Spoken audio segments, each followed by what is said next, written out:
ونستغفره من يهده الله فلا مضل له ومن يضلله فلا هادي له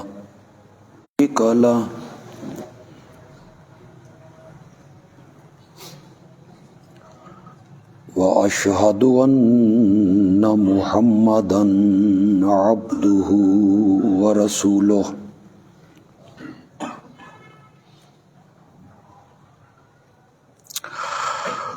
أما بعد فأعوذ بالله من الشيطان الرجيم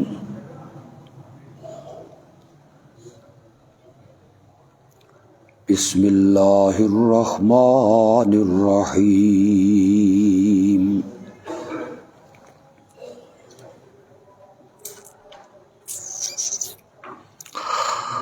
إن الله وملائكته يصلون على النبي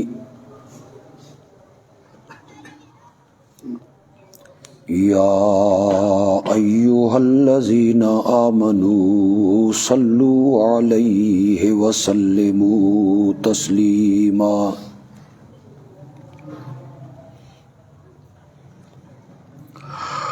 اللهم صل على محمد وعلى آل محمد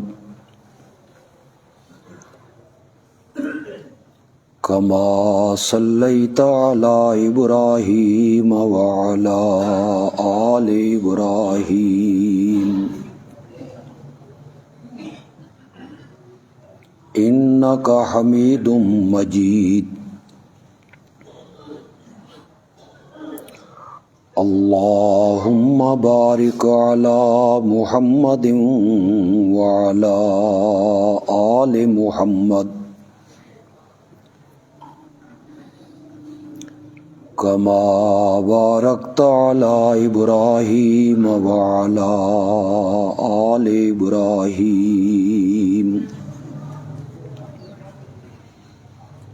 إنك حميد مجيد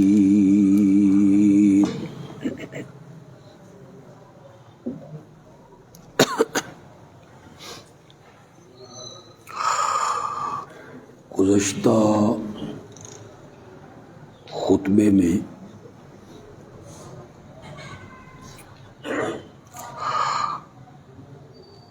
ایک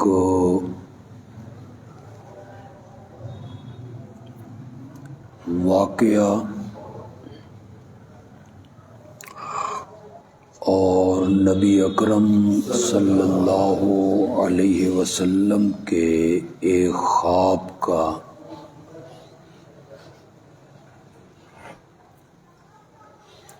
تذکرہ میں نے کیا تھا۔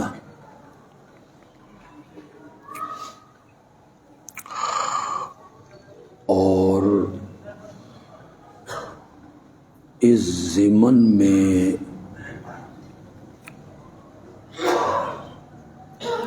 وہ واقعہ بیان کیا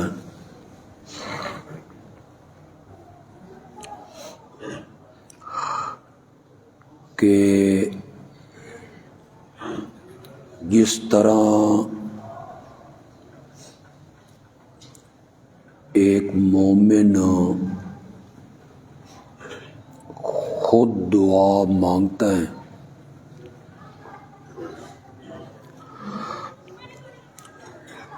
وہ دوسرے مسلمان سے بھی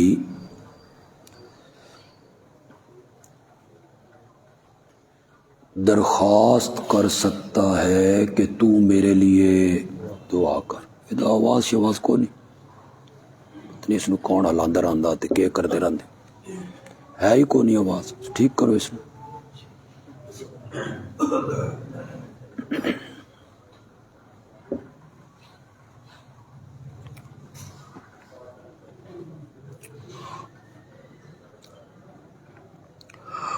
دوسرے مسلمان سے دعا کی درخواست کی جا سکتی ہے، لیکن اس میں ادنا شخص اعلیٰ کو کہے کہ میرے لیے دعا کر، اور کبھی کبھی اعلیٰ شخص ادنا کو کہے کہ تو میرے لیے دعا کر۔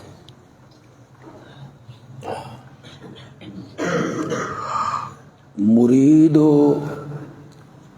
مرشد سے کہے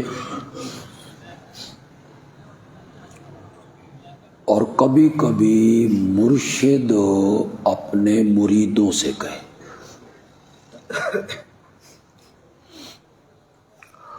مقتدی امام کو کہیں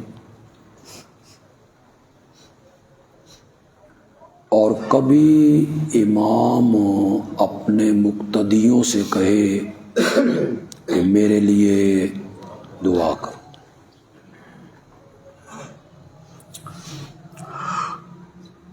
اس ضمن میں بطور دلیل میں نے اس واقعہ کو ذکر کیا جس میں نبی اکرم صلی اللہ علیہ وسلم اپنی خالہ کے گھر دوپہر کے ٹائم آرام کر رہے ہیں اور آپ مسکراتے ہوئے بیدار ہوئے۔ آپ کی خالہ نے مسکرانے کی وجہ پوچھی۔ آپ نے فرمایا مجھے خواب میں میری امت کے کچھ لوگ دکھائے گئے جو سمندری جنگ لڑ رہے ہیں،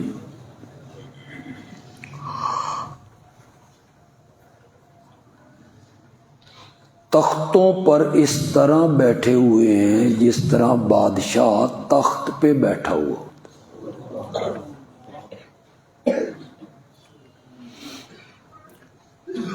آپ کو خواب میں امت کے یہ لوگ، یہ لشکر دکھایا گیا۔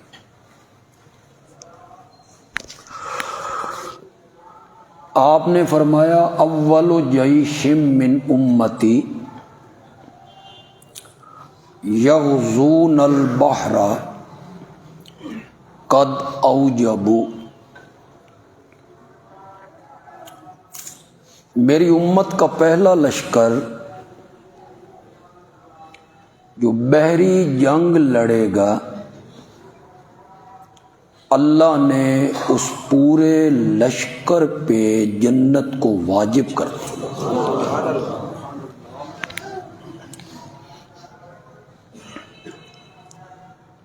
نبی کا خواب قطعی ہوتا ہے، نبی کا خواب وحی کا درجہ رکھتا ہے۔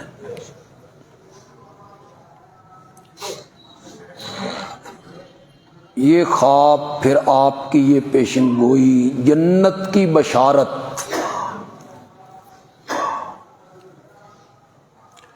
حضرت عثمان رضی اللہ تعالی عنہ کے دور خلافت میں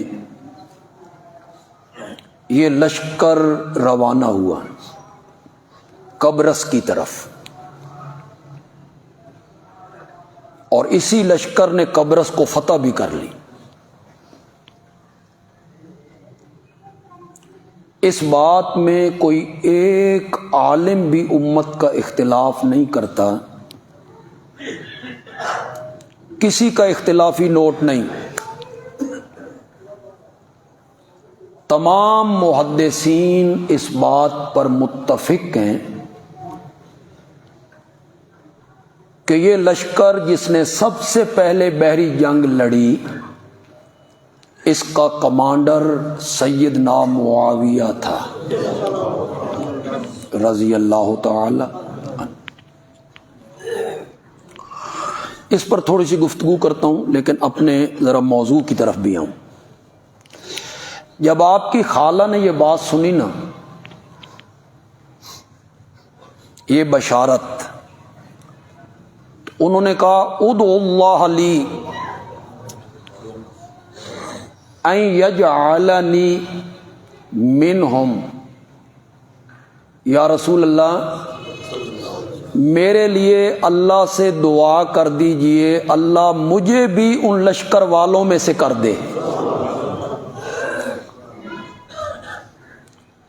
اب کسی کو دعا کی درخواست کرنا، کسی کو کہنا کہ آپ میرے لیے کیا کریں، انہوں نے کہا کہ آپ دعا کریں کہ اللہ مجھے انہی میں سے کر دے۔ آپ نے فرمایا تو ان میں سے ہو گئی۔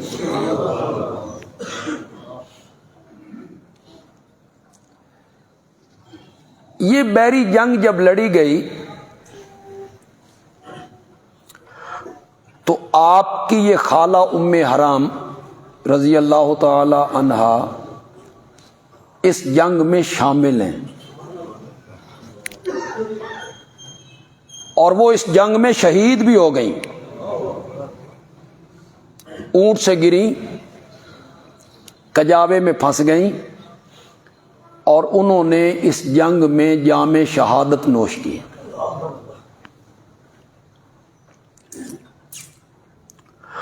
ہمارے نام نہاد مورخین اور محقق نئی نئی تحقیقیں کرتے ہیں، ہمارا مطالعہ بڑا ہے، ہماری ریسرچ بڑی ہے، ہم نے یہ کتاب پڑھی ہے، ہم نے وہ کتاب پڑھی۔ انہوں نے ریسرچ اس پہ کی کہ حضرت معاویہ کے لیے کوئی عظمت ثابت نہیں، اس پہ ریسرچ ہو رہی ہے۔ ریسرچ اس پہ کی کہ حضرت معاویہ کے لیے نبی اکرم صلی اللہ علیہ وسلم نے کوئی دعا نہیں مانگی، اس پر ریسرچ کی انہوں نے۔ ریسرچ اس پہ ہوئی، تحقیق اس پہ ہوئی کہ حضرت معاویہ کاتب وحی نہیں۔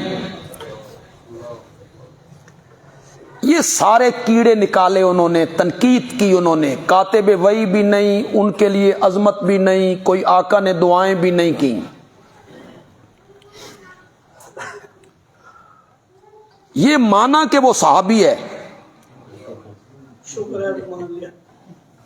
میں ان کی بات نہیں کر رہا ہوں جو انہیں صحابی نہیں مانتے، مومن بھی نہیں مانتے، میں ان کی بات ہی نہیں کر رہا۔ جنہوں نے صحابی مانا کہ صحابی تو ہے، پھر اس پر انہوں نے تحقیقیں کی، کم مومن ہوئے، مجبوری کا ایمان تھا، یہ تھا وہ تھا، پھر انہوں نے تحقیق کی، ان کے لیے کوئی فضیلت میں حدیث نہیں، وہ کاتب وحی نہیں۔ میں آج آپ کو ایک کام کی بات بتا رہا ہوں، اسے پلے باندھ لو۔ میں نے ایک منٹ کے لیے یہ تسلیم کیا کہ حضرت معاویہ کی عظمت کے لیے کوئی حدیث نہیں، میں نے یہ بھی مانا کہ وہ کاتب وحی بھی نہیں، میں نے یہ بھی تسلیم کیا کہ ان کے لیے میرے آقا نے جھولی پھیلا کے کوئی دعا نہیں مانگی۔ تیری ساری باتیں میں نے تسلیم کر لیں۔ اس کے بعد میں کہتا ہوں کہ سیدنا معاویہ کی عظمت کے لیے صرف ایک بات کافی ہے کہ وہ میرے نبی کا صحابی ہے، بس ختم ہو گیا سارا معاملہ۔ یا تو صحابیت کا انکار کرو جرت، جرت کرو اور کہو صحابی نہیں، پھر اس پر گفتگو کر لیں گے کہ وہ صحابی ہے یا نہیں۔ لیکن اگر آپ صحابی مانتے ہیں تو پھر معاویہ کی عظمت کے لیے ایک ہی خوبی، کیسے بتاؤں آپ کو، کیسے بتاؤں آپ کو صحابی کا مقام، کیسے سمجھاؤں؟ بعد میں آنے والی پوری امت، اس میں کون ہے؟ اس میں تابعی ہے اکرمہ۔ بعد میں آنے والی پوری امت، اس میں ایک تابعی ہے مجاہد، ایک تابعی ہے عطا۔ بعد میں آنے والی پوری امت کیسے آپ کو بتاؤں؟ اس میں امام اعظم امام ابو حنیفہ، امام مالک، امام احمد ابن حنبل، امام شافعی، امام بخاری، مسلم، ترمذی، ابن ماجہ، نسائی، ان میں امام ابو یوسف، امام محمد، امام زفر، ان میں ابن جریر، ابن کثیر، رازی، ان میں شیخ عبد القادر جیلانی، با یزید بستامی، علی حجویری، معین الدین چشتی، یہ سارے علماء، اتقیاء، اصفیاء، صلحاء، شہداء، محدثین، مفسرین، بزرگان دین، شب زندہ دار، تہجد گزار، ایک دوسرے کے اوپر نیچے کھڑے ہوتے چلے جائیں۔ کعبہ کے رب کی قسم ہے، معاویہ کے پاؤں کے تلووں کو بھی ہاتھ نہیں لگا سکتے۔ اب آپ کو سمجھ آئی؟ اب آپ کو سمجھ آئی کہ ایک صحابی کا مقام کیا ہے؟ پچھلی پوری امت مل کر بھی اس کے مقام کو پہنچو نہیں سکتی۔ عظمتوں سے انکار کرو، تم جانو تمہارا رب جانے۔ معاویہ میں کیڑے نکالو، تم جانو تمہارا رب جانے۔ تم نے حساب دینا ہے کل قیامت کے دن۔ کیڑے نکالو، تنقید کرو، تان و تشنیع کی پٹاری کھولو، یہ تمہاری قسمت ہے اپنی۔ اللہ نے تمہیں کس کام پہ لگا دیا ہے؟ مکھی نو بھی تے گوں تو رزق دیندا، تمہیں کس کام پہ رب نے لگا دیا ہے؟ کس گند میں پڑے ہوئے ہو؟ معاویہ کی عظمت کے لیے ایک ہی بات کافی ہے، وہ میرے نبی کا کیا ہے؟ بس ختم ہو گئی بات۔ وہ ساری آیتیں جو صحابہ کی عظمت میں ہیں، ساری آیتیں جو صحابہ کی عظمت میں ہیں، معاویہ ان تمام آیتوں کا مصداق ہے۔ یہ تو صحابی نہ مانو، چلو مانتے ہو تو پھر یہ بات ماننی پڑے گی۔ صحابہ کو جب دو حصوں میں تقسیم کیا اللہ نے سورۃ حدید میں، فتح مکہ سے پہلے ایمان لانے والے، فتح مکہ کے بعد، لا یستوی، یہ دونوں برابر۔ فتح مکہ سے پہلے ایمان لانے والوں کا مقام، درجہ، عظمت، شان پچھلوں سے بلند ہے، بلند نہیں بہت بلند ہے۔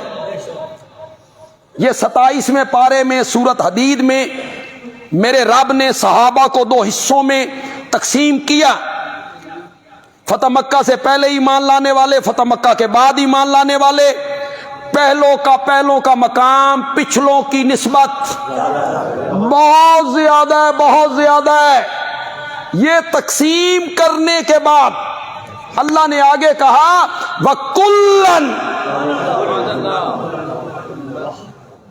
کلن، واہ میرے مولا، یہ لفظ تے پنجابی چ بھی استعمال ہوتا، کل، اور اردو میں بھی کل، کل کا کیا معنی؟ وَكُلًّا فتح مکہ سے پہلے ایمان لانے والے ہوں، فتح مکہ کے بعد ایمان لانے والے ہوں، کلن وعد اللہ الحسنی، جنت کا وعدہ میں نے سب سے کر لیا ہے۔ چلیے جی، سارے صحابہ سے میرے رب نے جنت کا کیا کر لیا ہے؟ وعدہ۔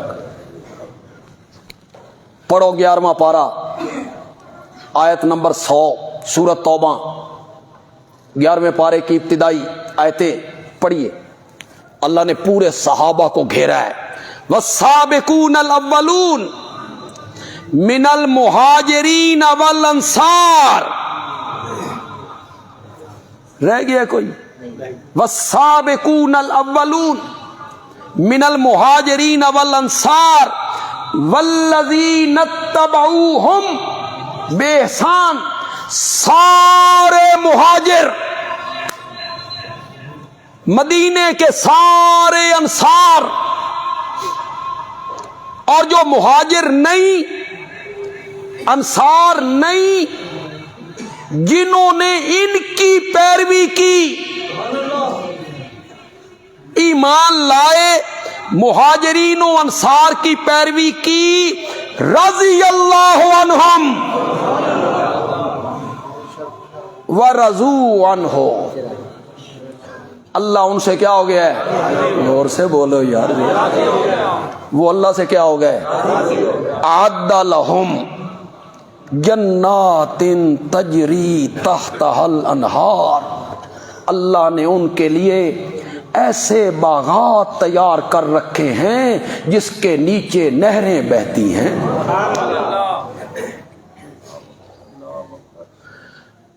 پتہ نہیں ایک بات یہاں کہی یا نہیں کہی، ایک دو جلسوں میں ضرور کہی، یہاں شاید نہ کہی، یا کہی بھی ہو، کچھ نئے لوگ آئے ہیں تو چلو وہ تھوڑے سے محظوظ ہو جائیں۔ میرا فیصلہ ابھی ہونا ہے مرنے کے بعد، قیامت کے دن آپ کا فیصلہ بھی ابھی ہونا ہے جی، پیر صاحب کا بھی ہونا ہے، ولی اللہ کا بھی ہونا ہے، خطیب صاحب کا بھی ہونا ہے، بزرگوں کا بھی ہونا ہے، امام کا بھی ہونا ہے، شب زندہ دار تہجد گزار، ساڈے فیصلے حالے ہونے نے کہ رب راضی ہے یا نہیں، جنت ملے گی یا نہیں، سب کے فیصلے ابھی ہونے ہیں۔ صحابہ کے فیصلے رب نے پہلے کر دیے ہیں، ان کے فیصلے ہو چکے ہیں، ساڈے ہونے نے، جن کے ہونے ہیں وہ تنقید کی پٹاری کھول کے بیٹھا ہے ان پر، جن کے فیصلے ہو چکے ہیں۔ لعنت ہے تمہاری زندگی پر، لعنت ہے تمہاری سوچ پر، اور لعنت ہے تمہاری ایسی تحقیق پر۔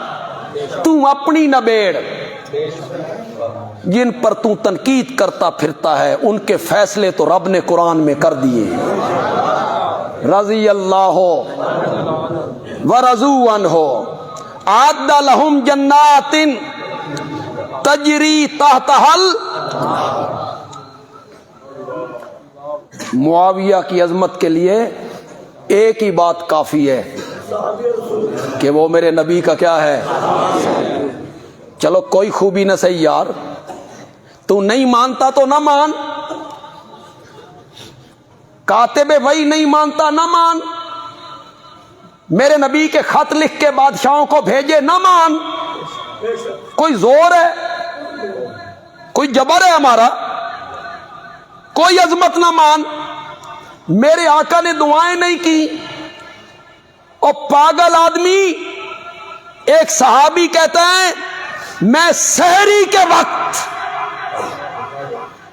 آقا کی خدمت میں آیا، آقا سحری فرما رہے تھے، اس وقت میں نے آپ کی زبان مقدس سے سنا اللہم علم معاویۃ الکتاب والحساب وقہ العذاب، معاویہ کو کتاب کا علم دے، حساب کا علم دے، اور معاویہ کو عذاب سے بچا لے۔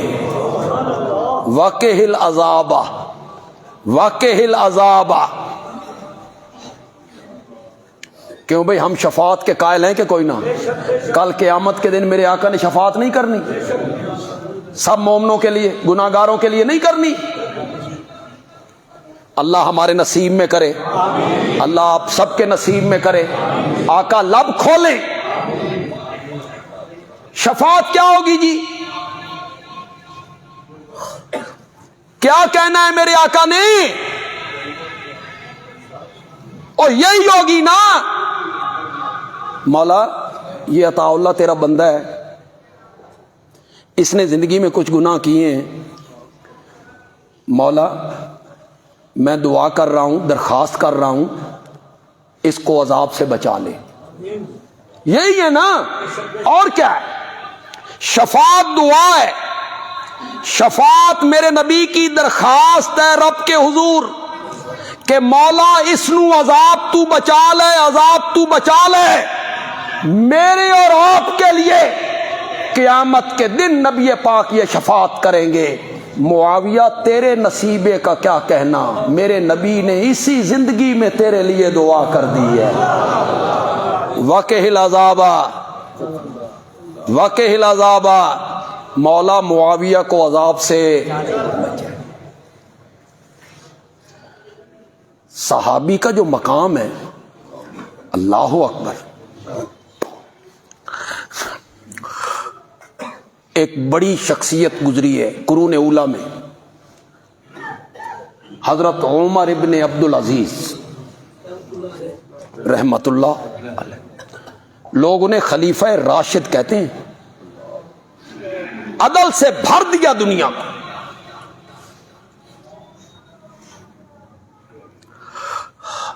عید کا دن ہے، عید پڑھانے کے بعد گھر تشریف لائے، بیٹیوں نے دروازہ کھولا، بیٹیوں نے منہ پہ کپڑا کر لیا۔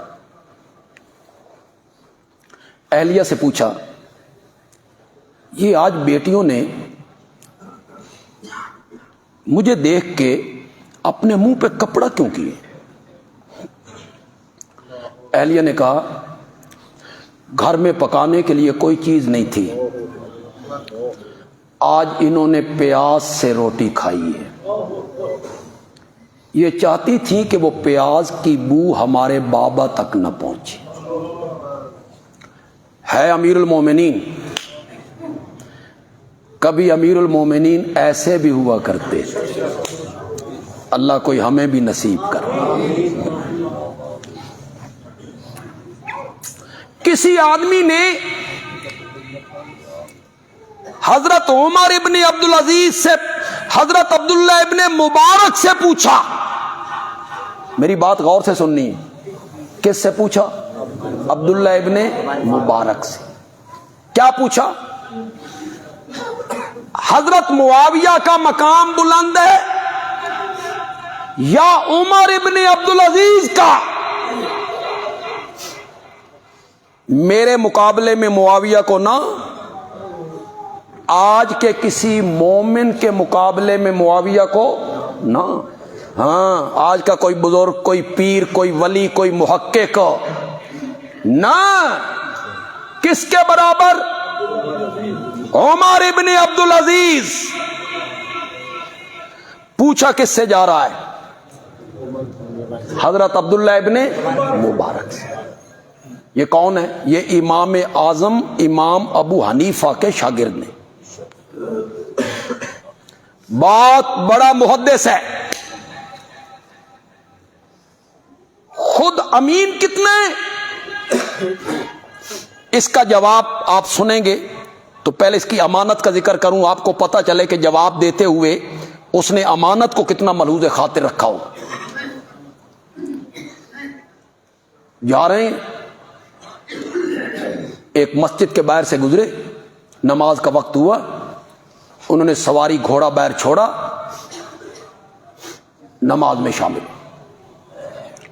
باہر نکلے، دیکھا گھوڑا قریبی کھیت میں چر رہا ہے، انہوں نے گھوڑا وہیں چھوڑ دیا، پیدل چل نکلے۔ کسی نے کہا حضرت گھوڑا؟ فرمایا جس گھوڑے کے پیٹ میں ایسے کھیت کا چارہ چلا جائے جس کھیت والے سے میں نے اجازت نہیں لی، عبداللہ اس گھوڑے کی پیٹھ پہ سواری بھی نہیں کرنا چاہتا۔ تقوی، کیا بات ہے تقوی کی! ان سے پوچھا جا رہا ہے مقام حضرت معاویہ کا بڑا ہے یا عمر ابن عبدالعزیز کا؟ سنو گے جواب؟ سنو گے؟ حضرت عبداللہ ابن مبارک نے فرمایا او پاگل، معاویہ اور عمر ابن عبدالعزیز واللہ الغبار الذی دخل فی انف فرس معاویہ، معاویہ جس گھوڑے پہ سفر کرتا تھا گھوڑے کے پاؤں سے مٹی اڑتی تھی، معاویہ کے نتنوں میں نانا فی انف فرس معاویہ، معاویہ کے گھوڑے کے نتنوں میں وہ مٹی جم جاتی تھی۔ کروڑوں عمر ابن عبدالعزیز اس مٹی کا بھی مقابلہ نہیں کر سکتے۔ آپ کو کیسے بتایا جائے کہ صحابی کا مقام کیا ہے؟ حضرت معاویہ کی کوئی خوبی نہ ہو، ان کی خوبی کے لیے ایک ہی بات کافی ہے، زور سے بولو، زور سے بولو۔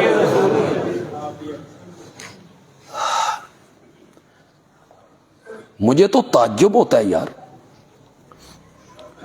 ایسے ایسے لوگ پٹاری کھولتے ہیں جن کی کوئی حیثیت نہیں، علمی حیثیت نہیں، عملی حیثیت نہیں، اور تنقید کس پہ ہو رہی ہے؟ نہیں میں بتاتا ہوں تنقید کس پہ ہو رہی ہے؟ جس کے ہاتھ پر 55,000 صحابہ نے بیعت کی تھی۔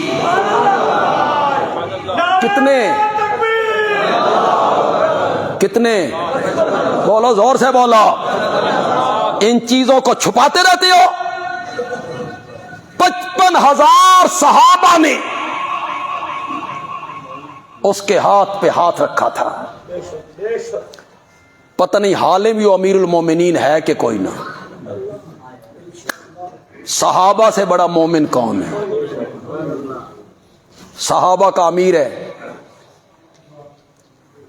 آئے دنیا کا کوئی بندہ انکار کرے، ضد کا علاج کوئی نہیں، ہٹ دھرمی کا علاج کوئی نہیں، میں نہ مانوں، اس کا کوئی علاج نہیں ہے، آئے انکار کرے۔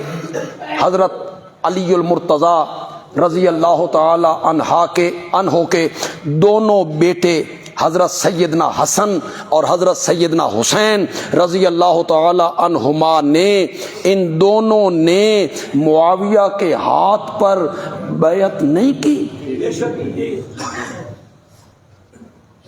خلافت ہینڈ اوور نہیں کی، خلافت سپرد کر کے خود مدینے نہیں چلے گئے۔ کیا سمجھ کے بیعت کی؟ بولو، اکا چپ کر گئے؟ صحیح سمجھا تو بیعت کی، نہیں تو مولانا فضل الرحمان نو آکھو، عمران خان نو مننے آکھو، کوئی نہیں مانتا، اسی کو مانتے ہیں جس کو دل مانتا ہے، دل نہ مانے تو کوئی لیڈر نہیں مانتا۔ بیعت کی، خلافت ہینڈ اوور کی، سالانہ وظیفے لیے، ان کا حق تھا، باقی صحابہ بھی لیتے تھے، ان کے وظائف مقرر تھے، صحابہ کے بدریوں کے وظائف مقرر تھے، حدیبیہ والوں کے وظائف ہو مقرر، بیت المال ان کو وظائف دیتا ہے صحابہ کو۔ ہر سال مدینے سے چل کے دمشق آتے ہیں، حضرت معاویہ کو ملتے ہیں، ان کا بھائی چارہ ہے، اور ہمارے مورخین نے کیا بے پرکی اڑائی ہوئی ہیں یار، لڑائیاں تھیں، جھگڑے تھے، مخالف تھے۔ انا للہ و انا الیہ راجعون۔ آج جو میں نے آپ کو بات سمجھائی کہ حضرت معاویہ رضی اللہ تعالیٰ عنہ کی کوئی خوبی بھی نہ ہو، ایک ہی خوبی کافی ہے کہ وہ میرے نبی کا کیا ہے، وہ تھوڑی سی یار وہ جو حدیث ہے نا، اس کا میں دوسرا حصہ بھی یار تھوڑا سا بیان کرنا چاہتا ہوں۔ آپ نے یہ بشارت دی میری امت کا پہلا لشکر جو بحری جنگ لڑے گا ان پر جنت کیا ہو گئی، آپ کی خالہ نے کہا دعا کیجیے اللہ مجھے انہی میں سے کر دے، آپ نے فرمایا تو ان میں سے ہو گئی، تو ان میں سے ہو گئی۔ آپ پھر سو گئے، یہ اسی بخاری میں ہے، اسی جگہ پہ، بخاری میں 6 جگہوں پہ، شاید 7 جگہوں پہ بھی۔ آپ پھر سو گئے، اٹھے تو آپ کے چہرے پہ مسکراہٹ تھی۔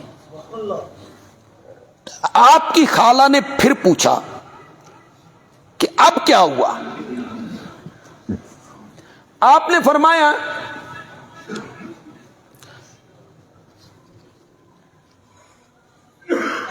کہ مجھے خواب میں بشارت دی گئی میری امت کا پہلا لشکر جو قیصر روم پر قسطنطنیہ اس پر حملہ آور ہوگا، مغفور لہم، وہ کیا ہے، بخشا بخشا ہے۔ فتح نہ، لوگ آپ کو دھوکہ دے دیں گے، فتح نہ، حملہ آور، پہلا لشکر جو حملہ کرے قسطنطنیہ، مغفور اللہ، ان کی کیا ہو جائے گی، بخش۔ آپ کی خالہ نے کہا یا رسول اللہ دعا کرو اللہ من انہاں وچ بھی کرے، اللہ مجھے ان میں سے بھی کر دے۔ آپ نے فرمایا تو پہلے لشکر میں ہے، اس کے لیے آپ نے ان کے لیے دعا نہیں کی۔ نبی کی جو پیشن گوئی ہوتی ہے اللہ کی اطلاع سے ہوتی، اطلاع تھی کہ انہوں نے اس میں شہید ہو جانا ہے، دوسرے لشکر میں تو انہوں نے زندہ ہی۔ یہ جو دوسرا لشکر روانہ ہوا قسطنطنیہ پہ حملہ کرنے کے لیے، یہ دور خلافت ہے سیدنا معاویہ کا۔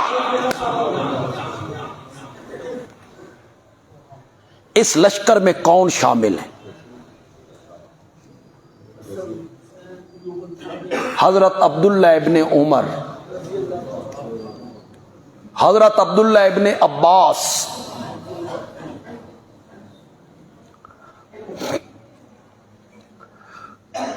بڑے بڑے صحابہ کیوں آئے ہیں؟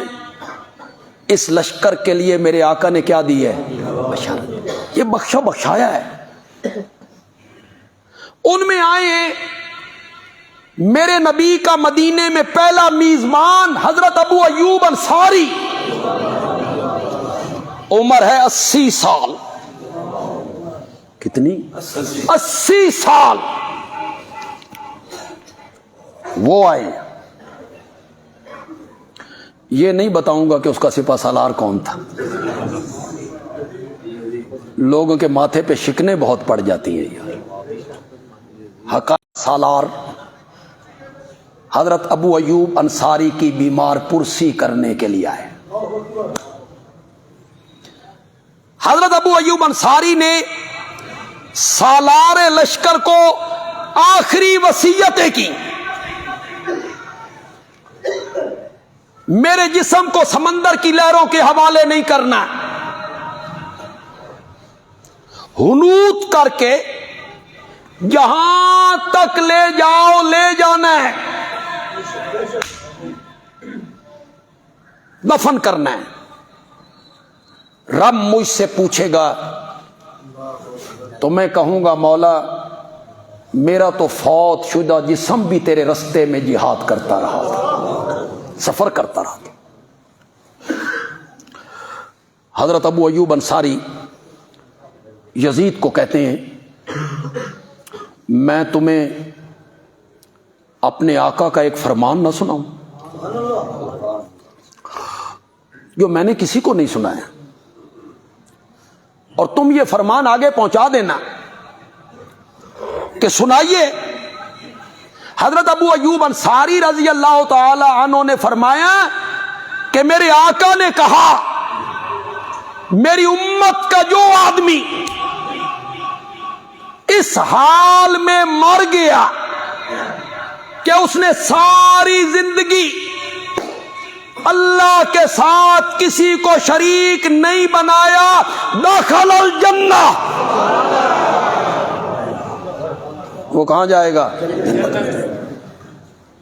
یہ حضرت ابو ایوب انصاری نے آخری وصیتیں کرتے ہوئے یزید سے باتیں کی۔ البدایہ والنہایہ اس کی 8ویں جلد ہے۔ وَأَوْصَى إِلَيَّ ابو ایوب، پھر وہ فوت ہو گئے۔ فصلی علیہ یزید بن معاویہ، اور ابو ایوب انصاری کی نماز جنازہ بھی معاویہ کے بیٹے یزید نے پڑھائی تھی۔ یہ تو چند باتیں میں نے آپ کو بتائیں، کوئی ضروری نہیں کہ آپ میری بات کو تسلیم بھی کریں اور کہیں نہیں بھائی انہوں مننا ہی مننا، کوئی تحقیق کریں، اس کی تحقیق کریں آپ۔ ہم نے جو تحقیق کی ہم نے آپ کے سامنے رکھ، جو تم کہتے ہو ہمارا دل نہیں مانتا، زانی شرابی کبوتر باز بہنا دے نال نکاح کرنا لا انا للہ و انا الیہ، ہمارا دل نہیں مانتا۔ ابن زیاد سے پہلے جو کوفے کا گورنر تھا وہ کون تھا؟ نعمان ابن بشیر۔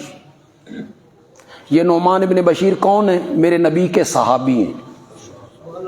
یزید برسر اقتدار ہے اور ایک صوبے کا جو گورنر ہے وہ میرے نبی کا کیا ہے؟ صحابی۔ انہوں نے گورنری لی وہاں کوفے کی۔ وہ جو قسطنطنیہ کی فصیل تھی نا، اس کے نیچے جا کے حضرت ابو ایوب انصاری کو دفن کیا گیا۔ آج بھی ان کا مزار وہاں ہے۔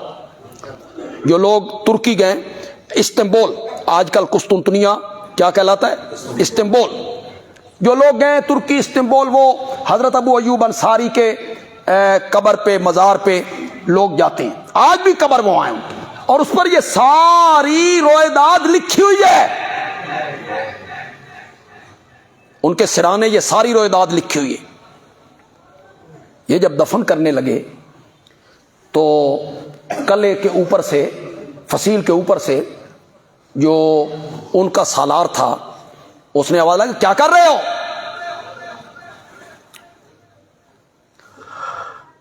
یزید نے کہا ھذا رجل،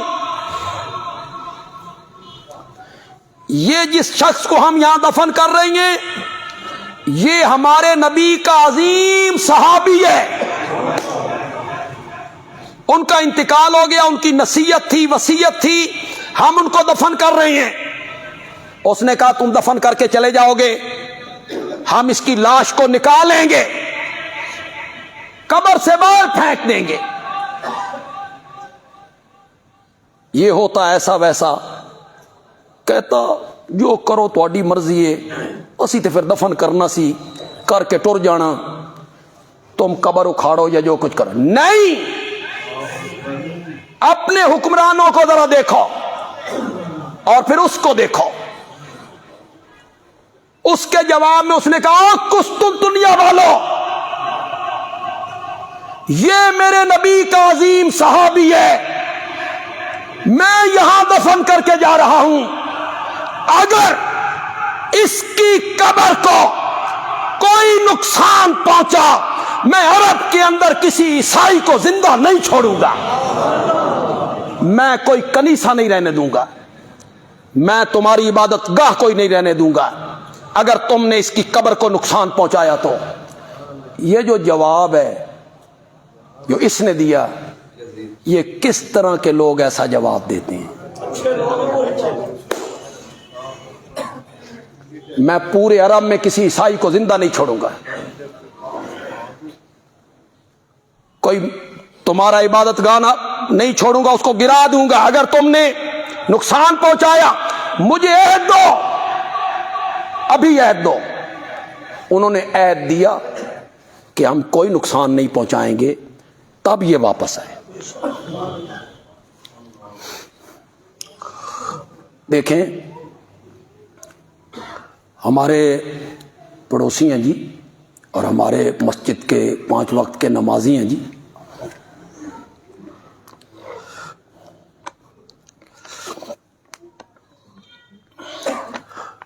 حاجی محمد امیر صاحب بزرگ تھے، تبلیغی جماعت کے ساتھ بڑا پیار محبت تعلق، ہمارے ساتھ بڑا محبت. میرے والد صاحب کے وہ مقتدی رہے، ان کا آج انتقال ہوا. انا للہ و انا الیہ راجعون. بڑے نیک، بڑے صالح اور بڑی خوبصورت زندگی گزاری. مسجد میں آنا جانا، ہر ایک سے پیار محبت، دھیما لہجہ، اونچی آواز سے بات نہ کرنی، ساری خوبیاں اس بزرگ میں موجود تھی. اللہ ان کی اگلی زندگی آسان فرمائے. اللہ ان کے ساتھ اپنی رحمت کا معاملہ فرمائے، شفقت کا معاملہ فرمائے. عصر کی نماز کے بعد یہی معاویہ مسجد میں ان کی نماز جنازہ ہوگی. کتنے بجے؟ 4:45 بجے نماز عصر کی، اور عصر کی نماز کے فوراً بعد ان کی نماز جنازہ یہیں معاویہ مسجد میں ادا ہوگی. محلے کے سارے لوگ، ان کے لیے سہولت ہے، تشریف لائیں. ہمارے جو طالب علم ہیں، بچے ہیں، یہ بھی جمعے کے بعد کہیں ادھر ادھر نہ جائیں، اور عصر کی نماز لازماً معاویہ مسجد میں پڑھیں. اور حاجی محمد امیر صاحب ان کے جنازے میں یہ طلبہ جتنے ہیں، حفظ کے طلبہ ہیں، کتابوں کے طلبہ ہیں، یہ سارے طلبہ اس میں شریک ہو. ہمارے مشتاق پراچا صاحب کے بہنوئی ریاض پراچا، ان کا انتقال ہوا گزشتہ دنوں. ان کے لیے سب دعا کریں گے، اللہ ان کی